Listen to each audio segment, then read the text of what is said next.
Saudara Anda menyaksikan Kompas Bisnis bersama saya Putri Oktaviani. Sepanjang 2025, defisit APBN tercatat melebar mencapai 2,92% terhadap produk domestik bruto atau nyaris sentuh ambang batas 3% yang diatur undang-undang. Menko Purbaya klaim angka ini masih aman dalam menjaga kondisi ekonomi nasional.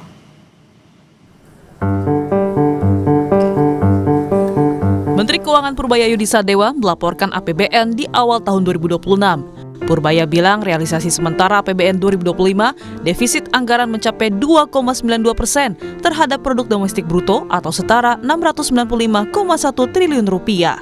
Angka tersebut melampaui proyeksi defisit 2,78%. Meski begitu, Menko Purbaya Yudi Sadewa memastikan defisit ini masih dalam batas aman. Yang pendapatan negara kan hanya 91, sedangkan belanja 95,3. Anda pasti nanya kenapa nggak dipotong belanjanya, supaya defisitnya tetap kecil. Tapi kita tahu kan, ketika ekonomi kita sedang mengalami downturn, turun ke bawah, kita harus memberikan stimulus ke perekonomian.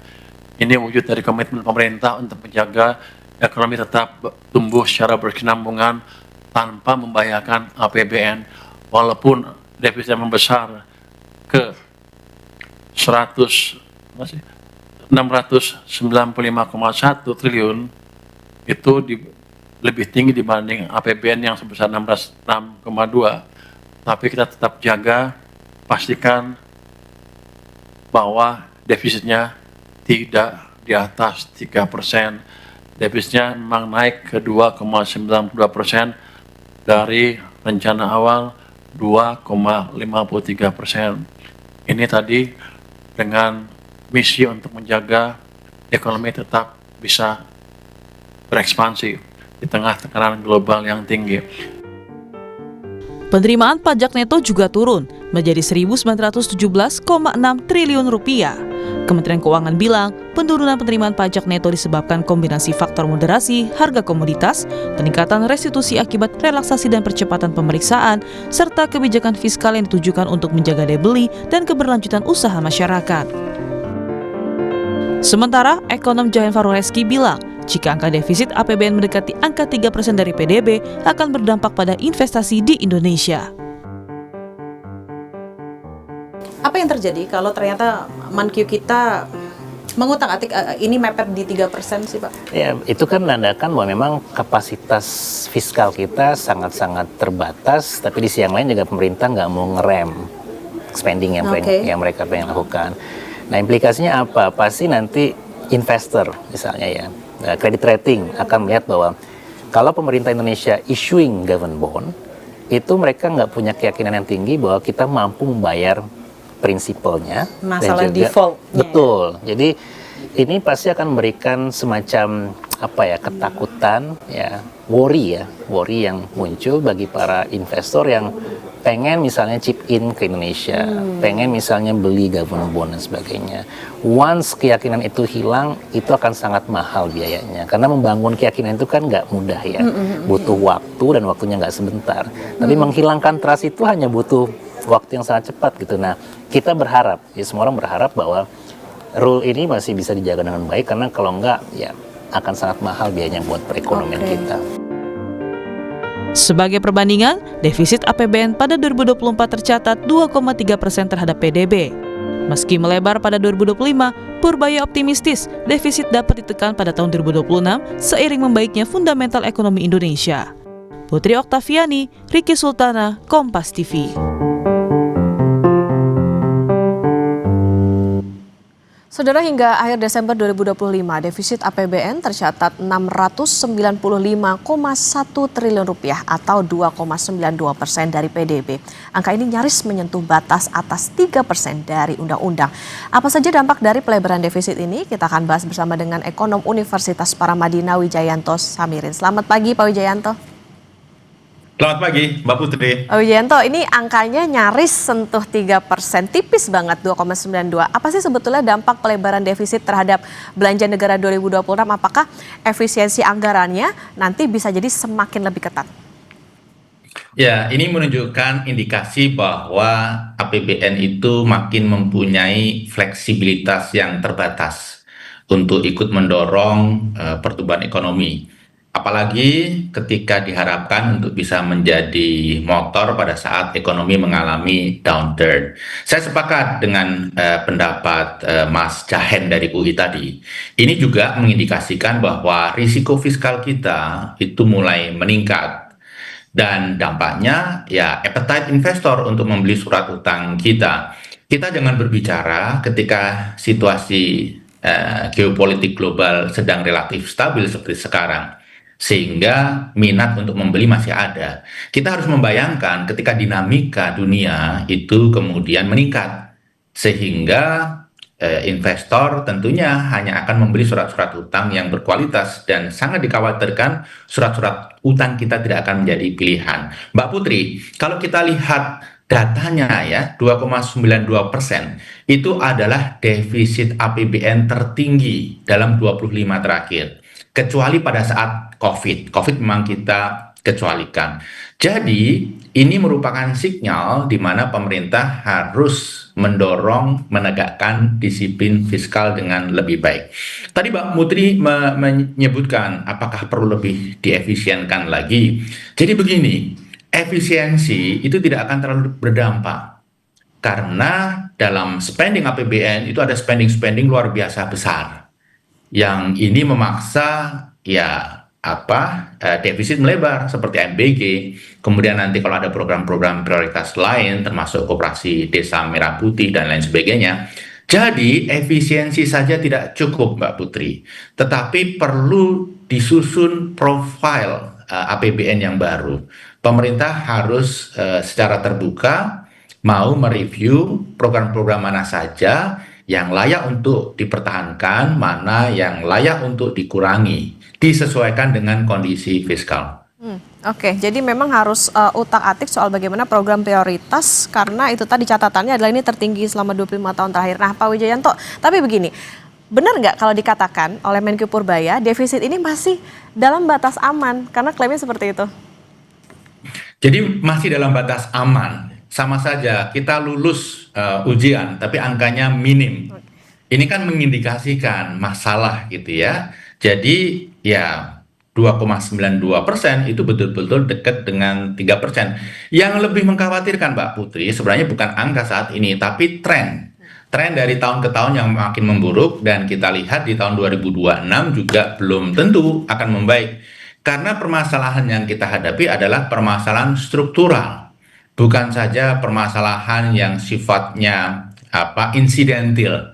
Jadi ada masalah struktural, misalnya semakin dominannya sektor informal, kemudian deindustrialisasi yang terus berlanjut. Kemudian di masa lalu kita memberikan diskon pajak untuk sektor-sektor sumber daya alam yang terlalu generous. Jadi hal-hal struktural seperti itu harus dipikirkan solusinya. Dan biasanya tidak bisa solusi jangka pendek, perlu solusi jangka menengah dan panjang. Solusi jangka pendeknya kurangi spending. Oke, harus kurangi spending. Tapi begini, Pak Wijayanto, salah satu kemarin yang jadi andalan adalah dikatakan oleh Menkyu Purbaya menjaga supaya ekonomi kita dengan stimulus begitu. Nah ini tapi masih batas aman nggak kalau misalnya dilakukan di tahun 2026 ini? Mempertahankan stimulus yang sama dengan kondisi 2,92% itu lebaran defisitnya. Memang stimulus diberikan hampir setiap kuartal di tahun ini, tetapi nilainya kan sebenarnya tidak seberapa. Jadi stimulus dijadikan alasan defisit yang melebar menurut saya tidak 100% benar, ada benarnya.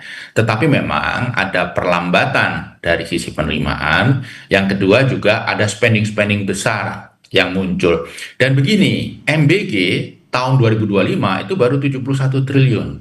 Bayangkan tahun ini 335 triliun. Pasti desakan terhadap fiskal kita, ruang fiskal kita itu bisa habis. Kemudian begini, Mbak Putri, saya ingin meng-highlight sesuatu yang jarang diangkat, yaitu makin besarnya restitusi. Jadi perbedaan antara penerimaan bruto dan neto itu kan restitusi pajak. Tahun 2024 restitusinya perbedaannya itu sekitar 236 triliun. Tahun ini 361 triliun, ada peningkatan. Ini mengindikasikan apa sih? Mengindikasikan terjadinya penerimaan pajak di muka. yang sebagian pengamat menyebutnya ijon. Artinya begini, restitusi 361 triliun tahun ini itu merupakan ijon pajak tahun 2024. Nah, kita tidak tahu penerimaan yang 1.917 triliun di tahun 2025 itu berapa persen dari itu yang merupakan ijon. Dan ini baru diketahui di akhir tahun 2026 ini. Jadi, tren ijon, tren penerimaan pajak diterima di muka, ini juga menurut saya membuat kita sulit untuk menganalisis APBN. Karena ada financial engineering terkait dengan cash flow keuangan kita. Jadi ini harus diakhiri ke depan, tetapi memang perlu cara-cara yang gradual. Oke. Pak Wijayanto, nih semakin besar defisit, artinya kan itu tadi ya, pembiayaan APBN akan makin bergantung pada utang. Benarkah demikian? Apa yang sebetulnya perlu diantisipasi oleh Menkyu? Ya, pasti kita akan semakin tergantung pada hutang. Dan kita harus lihat, Mbak Putri, utang pemerintah itu tidak hanya untuk membiayai defisit. Karena ada spending-spending investasi yang sifatnya off APBN, di luar APBN. Jadi kalau defisitnya taruhlah 690 triliun, pasti utang baru yang diterbitkan jauh di atas itu. Bisa 700 sekian, bisa 800 sekian.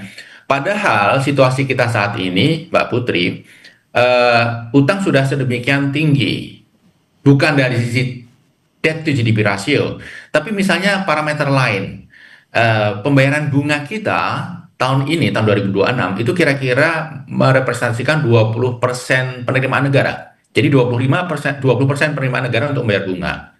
Kalau kita tambahkan pokok, itu kira-kira 43%. Jadi 43% penerimaan kita digunakan untuk membayar pokok dan bunga, yang kita sering sebut debt service ratio.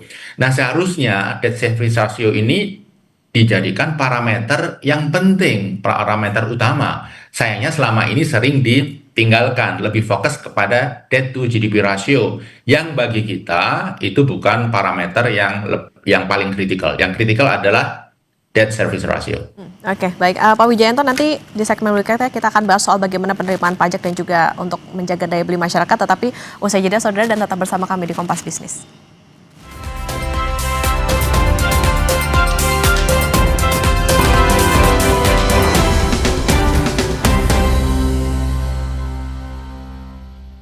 Divisi menjaga asa untuk menjadi yang terbaik di musim ini. Sang juara bertahan PSV Eindhoven siap tampil tanpa ampun dengan gelandang serang mematikan Gustil yang panas di lini depan.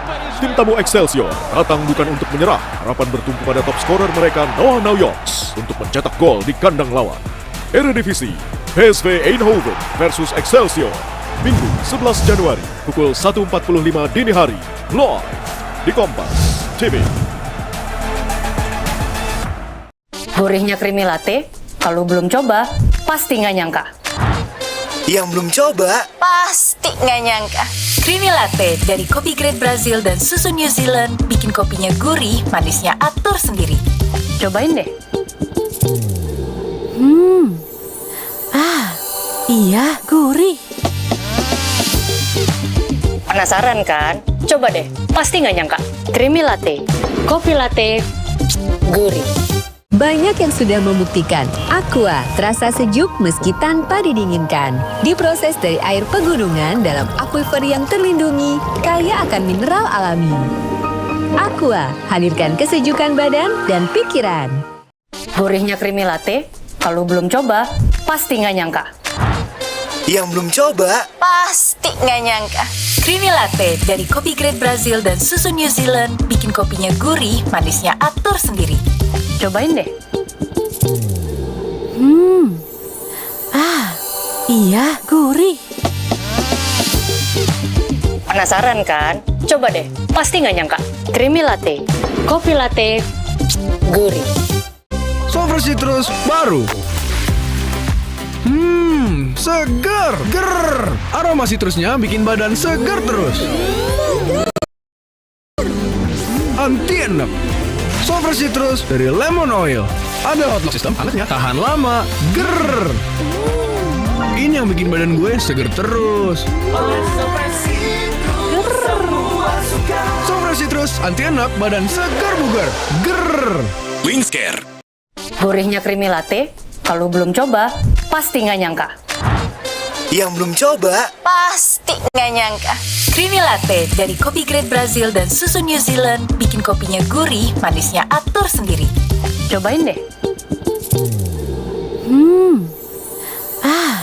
Iya, gurih. Penasaran kan? Coba deh, pasti nggak nyangka. Creamy Latte, kopi latte, gurih. Banyak yang sudah membuktikan Aqua terasa sejuk meski tanpa didinginkan. Diproses dari air pegunungan dalam aquifer yang terlindungi, kaya akan mineral alami. Aqua, hadirkan kesejukan badan dan pikiran.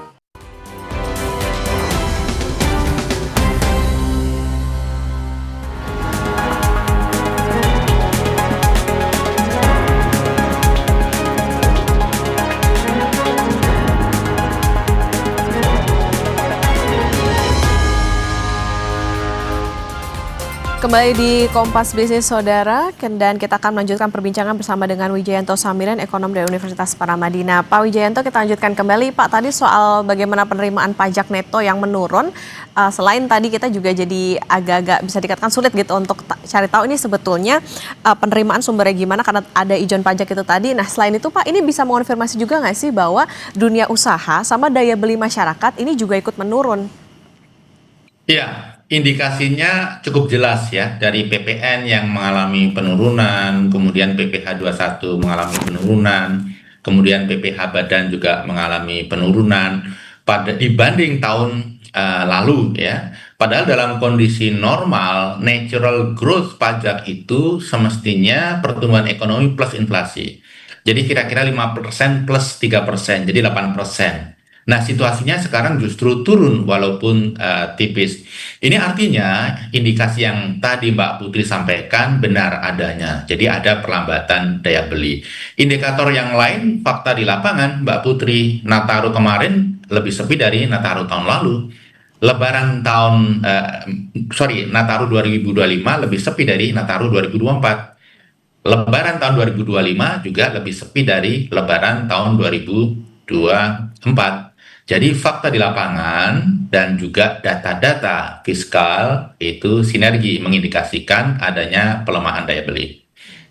Oke, jadi bisa dikatakan ini berdampak juga pada bagaimana situasi di lapangan bahwa orang nih kayaknya lagi ngirit untuk bisa spending uangnya. Pak Wijayanto, nyambung lagi, untuk memecah tadi stagnasi daya beli yang bikin pajak jadi turun, bisa nggak gini, diturunin juga nih PPN supaya kelas menengahnya bisa mampu belanja lagi? Jadi begini, menurunkan pajak itu harus hati-hati karena dampak bagi penurunan pendapatan negara itu seketika, pasti. Tapi kemudian impact yang diharapkan terkait dengan perputaran ekonomi yang makin kencang itu belum tentu terjadi. Jadi dalam konteks ini tidak bisa diputuskan secara terburu-buru. Saya rasa dalam kondisi penerimaan negara yang sedang sangat seret seperti ini, menurut saya upaya memotong pajak itu jangan dilakukan. Menaikkan pajak itu juga jangan dilakukan. Kalau ingin memberikan insentif, silahkan diberikan insentif-insentif yang sifatnya temporer, yang suatu saat bisa diinstal, bisa ditarik, bisa diperbesar, bisa diperkecil begitu. Tetapi kalau sifatnya seperti PPN, di mana ini perlu undang-undang, PP, ini akan rigid ya, akan repot dan menurut saya perlu dihindari. Oke, nah berarti gini Pak, di situasi saat ini artinya PR dari Kemenq itu apa yang paling penting untuk diperbaiki? Karena tadi kita harapannya penerimaan pajaknya juga semakin tinggi, belanjanya masyarakat juga semakin agresif dan lain sebagainya. Ya, harus mengubah mindset terkait dengan program sosial. Selama ini sejak zaman Pak Jokowi, program sosial itu simply memberikan uang gitu ya, memberikan ikan gitu ya, tidak ada dampak kepada produktivitas. Jadi mereka diberi uang, diberi bahan pangan, kemudian dikonsumsi habis. Harus didorong insentif bantuan sosial itu berupa program-program yang meningkatkan produktivitas. Misalnya membangun jalan, membangun irigasi, renovasi rumah tidak layak huni. Jadi mereka mendapatkan uang karena bekerja. Dan mereka yang mendapatkan uang karena berusaha itu akan lebih menghargai uang yang diperoleh. Kalau tidak, bisa jadi uangnya dianggap uang gampang, keluarnya juga gampang untuk judi online dan lain sebagainya. Kemudian yang paling penting, Mbak Putri, ini pemerintah harus memastikan tahun 2026 ini iklim berusaha itu bagus, kondusif. Karena saya intens berinteraksi dengan para pengusaha, one-on-one meeting. Mereka itu sekarang melihat iklim berusaha tidak kondusif. Bukan lagi ketidakpastian berusaha yang mereka hadapi, tetapi ketakutan berusaha. Karena ada penanganan masalah korupsi yang tidak memberikan kepastian hukum, kemudian ada kriminalisasi kebijakan bisnis, kemudian ada penarikan aset dan lain sebagainya. Kemudian mereka dipanggil petugas pajak, dipanggil pimpinan-pimpinan Kementerian Keuangan untuk ditanya masalah pajak. Jadi ini hal-hal yang membuat iklim berusaha itu nggak kondusif, justru menimbulkan ketakutan. Kita ibaratkan seperti ayam lah. Dunia usaha, pengusaha-pengusaha ini kan ayam petelur yang tidak boleh dibikin stres. Karena kalau mereka stres, tidak akan mengeluarkan telur-telur ekonomi yang pada saat ini itu sedang kita butuhkan. Jadi secara serius, pemerintah harus melakukan upaya perbaikan iklim berusaha. Yang terakhir, Mbak, saya tidak melihat top leadership seperti Pak Prabowo itu sepertinya terupdate dengan situasi bahwa kita tidak punya uang. Karena narasi dalam pidato-pidato beliau itu kita kaya raya sumber daya alam, kita punya dana, ini dan lain sebagainya. Kalau beliau tidak terupdate sebagai nakoda akan sangat merugikan beliau sendiri. Karena program-program yang beliau keluarkan adalah program-program yang justru mencederai fiskal, mengorbankan program-program sosial bagi masyarakat yang seringkali sangat penting. Oke, Jadi penegasan. ada Silakan. ring satu Presiden Prabowo yang menyampaikan ke Pak Presiden dengan sangat jelas, Pak, kita nggak punya uang, kita harus berhemat, kita harus rasional. Oke, kalau gitu gini Pak Wijayanto, berarti penegasan catatannya adalah begini, kalau tadi dikatakan kalaupun memang memberikan insentif, bansos programnya juga harus bisa produktif, tapi di satu sisi pemerintah juga program populisnya juga banyak banget. Porsinya sebaiknya yang supaya bisa amannya itu seperti apa sih Pak? Ya, yang rasional, sesuai kebutuhan, dan harus ada impact analysis. Jadi semua program itu dianalisis sebagai satu kesatuan, impact-nya seperti apa, impact fiskal, impact ekonominya, begitu. Jadi jangan sampai karena ada favoritism ke satu program, kemudian program-program yang lain itu ditinggalkan atau dikorbankan. Padahal seringkali program-program itu juga sangat penting. Saya ingin ngasih satu contoh konkret saja deh, MBG. Tahun 2026 ini akan 335 triliun. Tapi supaya MBG itu bisa berjalan, dana pendidikan itu dipangkas 230-an triliun. Kemudian dana kesehatan, dana-dana lain, insentif ekonomi. Saya rasa tahun 2026 perlu dicari titik temu, titik tengah. Dan dalam konteks ini Pak Prabowo sebagai nakoda kita harus mendapatkan informasi yang sebenar-benarnya informasi.